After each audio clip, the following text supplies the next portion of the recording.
Hello friends, आप Mukesh Goyal. I hope कि आप सारे बहुत अच्छे हैं। और फ्रेंड्स, आज हम बात करेंगे जो 9 अक्टूबर को इवनिंग शिफ्ट में जो एग्ज़ाम हुआ उसका स्टूडेंट्स ने क्या रिव्यू दिया है उसके बारे में हम कुछ बात करेंगे। ठीक है ना फ्रेंड्स। और मैं आपको बार बार कहता हूं कि इस रिव्यू से, इस एनालिसिस से कभी भी आपको डिमोरलाइज या घबराना नहीं है। ठीक है, इससे आपको थोड़ा आइडिया लग जाता है कि वहाँ से क्वेश्चंस आ रहे हैं। ठीक है ना। तो बात करें डीआई की, तो डीआई कह रहे हैं कि मॉडरेट थी। ठीक है, परसेंटेज और रेशियो निकालना था। 5 में से 3 एक क्वेश्चंस ठीक हो रहे थे, लेकिन 2 क्वेश्चंस में दिक्कत आ रही थी। मींस मॉडरेट, बहुत से स्टूडेंट्स ने मॉडरेट ही बोला है। अगर बात करें पैसेज की, तो पैसेज इजी था, पैसेज में कोई दिक्कत नहीं थी, पैसेज काफ़ी इजी बता रहे हैं। ठीक है ना। और मैथमेटिकल रीजनिंग की बात करें तो मैथमेटिकल रीजनिंग में आपको इंटरेस्ट का भी आया हुआ था, प्रॉफिट लॉस का भी क्वेश्चन आया हुआ था, डिस्टेंस, टाइम और स्पीड से भी क्वेश्चन आया हुआ था। ठीक है ना फ्रेंड्स। तो ये मैथमेटिकल रीजनिंग से आया हुआ था और ये एक नंबर सीरीज थी। ठीक है, इसमें आप बताइए आगे क्या होगा। इसमें पेयर में पूछा था, 2 नंबर पेयर में कौन से होंगे, तो आप कमेंट बॉक्स में कमेंट करके ये बताइए कि आगे क्या होगा। ठीक है, आगे क्वेश्चन मार्क की जगह क्या आएगा। ये मैं आपको करवाऊंगा नहीं, हर एक में करवाता हूँ, लेकिन आप भी थोड़ा इंटरेक्ट कीजिए, कमेंट बॉक्स में कमेंट करके बताइए कि इसमें क्या आएगा। 60, 30, 20 और 15 था, तो नेक्स्ट आपको बताना है कि क्या आएगा। ठीक है, मेरी बात समझ रहे हो। और आपका बड़ा अच्छा एक और लगता है जब आप कमेंट बॉक्स में अब पढ़ाई की बातें करते हो, पूरा कमेंट करते हो कि हाँ इसमें क्या आया। ये तो इससे क्या होता है कि आपका जो पेपर होगा वो बहुत अच्छे से तैयार हो जाएगा। ठीक है। और टीचिंग एप्टीट्यूड की बात करें तो यहाँ पे टीचिंग टूल से रिलेटेड क्वेश्चन उठाया था कि भाई टीचिंग टूल, स्टेटमेंट्स के क्वेश्चन ज़्यादा बने थे। देखो 3 तरह के पैटर्न अब की बार क्वेश्चन पेपर में बन रहे हैं। असर्शन रीजनिंग के ज़्यादा क्वेश्चन बन रहे हैं, मैचिंग के क्वेश्चन ज़्यादा बन रहे हैं और स्टेटमेंट्स के भी क्वेश्चन ज़्यादा बने हैं। स्टेटमेंट्स में क्या है कि 2 स्टेटमेंट दे देते हैं कि फर्स्ट और सेकंड सही है या सेकंड सही है या फर्स्ट सही है, इस तरह से पूछते हैं।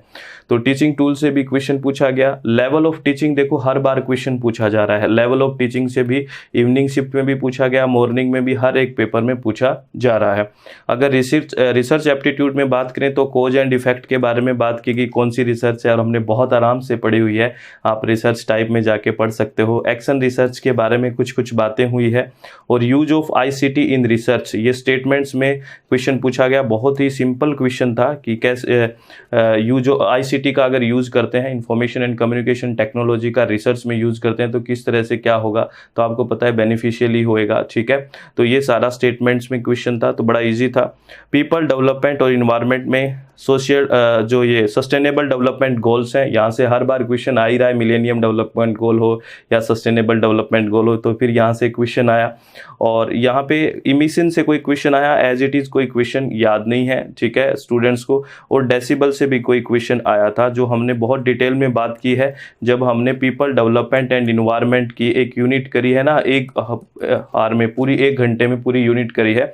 अगर आपके पास टाइम हो तो उस वीडियो को लास्ट टाइम में आप जरूर देखे जाएं। और हायर एजुकेशन का भी कंप्लीट किया है तो आप देख लें, उसमें आपका टाइम भी बच जाएगा और प्रॉपर यूनिट्स की रिवीजन हो जाएगी।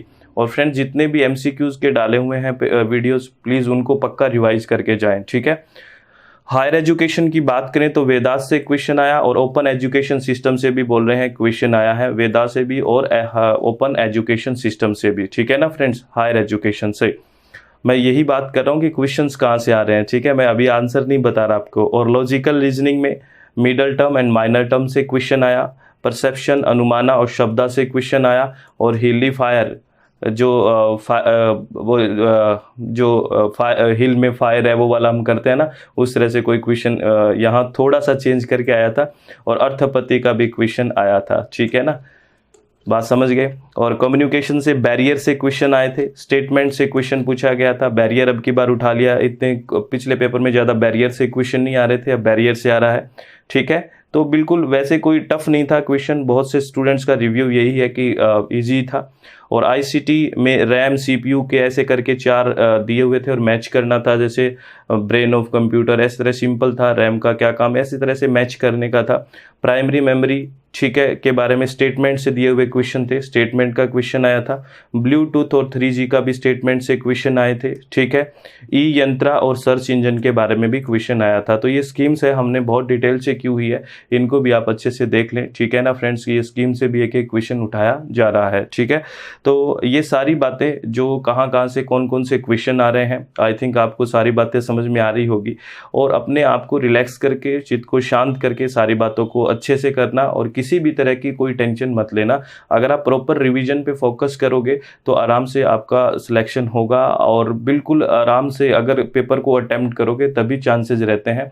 कोई भी जल्दबाजी किसी भी तरह की नहीं करनी है, ठीक है ना फ्रेंड्स, मेरी बात समझ रहे हो। तो ये रिव्यू हमने इतने पेपर के किया है, तो इन पेपरों के रिव्यू भी एक बार फटाफट देख लें आप, स्पीड अप करके देख लें। इससे क्या होगा, आपको एक माइंड में एक प्रॉपर वो दिमाग में रहेगा कि हाँ हाँ ये क्वेश्चन पूछे जा रहे हैं। तो प्लीज़ आप प्रॉपरली इस चीज़ को ध्यान रखें, अच्छे से पढ़ाई करें और किसी भी तरह की कोई टेंशन ना लें। All the very best, thank you, thanks a lot friends.